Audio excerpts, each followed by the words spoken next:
Well, we're back with Mel and Todd, and we talk about contracts and the value associated with them. We do the same thing with draft picks because obviously you expect top-tier production at the top of the draft. And then as you move through, you don't know. So let's talk about 4 through 7, those meaty rounds there, Mel. Who out there this year could potentially have the greatest impact from that period? Well, we say every year running backs usually drop 2 to 3 rounds further down than they should because people have them, they don't prioritize it. 4 teams, I think, got running backs that will help them on day 3. Baltimore Ravens add Justice Hill from Oklahoma State. Here's a kid with speed. He's got an outside threat. He's an inside threat. They have basically downhill runners in Mark Ingram and Gus Edwards. Now you add Hill to that equation. Now you got something from Lamar Jackson. Think about Dexter Williams going to the Green Bay Packers. I think he will be a guy coming out of Notre Dame, coming in motivated. Good year overall for Notre Dame running the football. Another downhill runner. Trayveon Williams, 6th-round pick out of Texas A&M to Cincinnati. Nice player for Jimbo Fisher this past year. I thought he should have been a 3rd-round draft choice. And finally,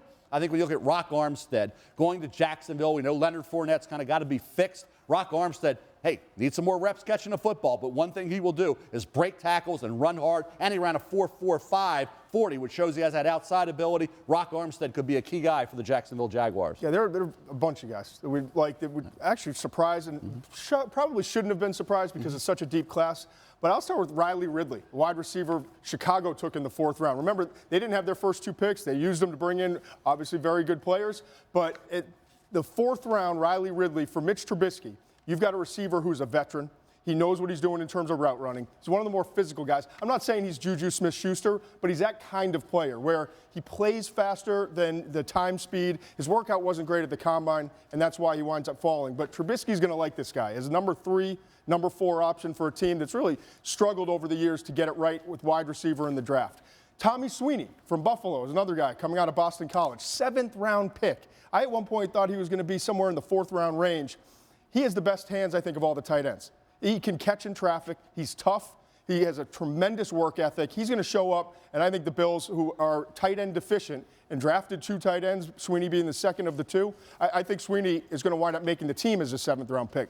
And then we got to remember, Wendy, the quarterback position, if you can nail it even anywhere beyond the 1st round, and if you get in the 3rd-round range with like a Russell Wilson, okay, obviously Tom Brady. Everybody points to Tom Brady, but it's a fair example. Yeah, you get 4 years to basically use all that other money on the rest of the team because you're not paying anything. So 2 guys to watch out for at the quarterback position as we move forward. I'm not saying this year, but 2-3 years down the road.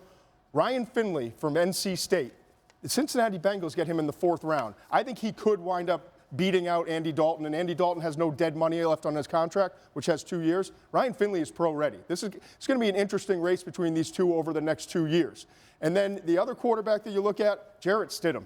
I mean, the New England Patriots, how good of a situation. Speaking of Tom Brady, have they done it again? Yeah, how good of a situation. You think about all the guys that they've brought in and had to trade away. Obviously, Jimmy Garoppolo, Jacoby Brissett, Ryan Mallett, all these guys they've gotten value for. But maybe this is finally the guy. Stidham coming out of Auburn, who had transferred from Baylor early in his career. He's played in 2 systems that don't really translate. But now you get a guy who's one of the best pure passers in this class, and you let him sit behind Tom and learn how to be a pro, learn all the things that he needs to do. So I think Finley and Stidham are in really good situations for the future. If you're Jarrett Stidham, you got to be thrilled. I mean, I know there's the desire to play, but man, are you in a great place to learn from the very best.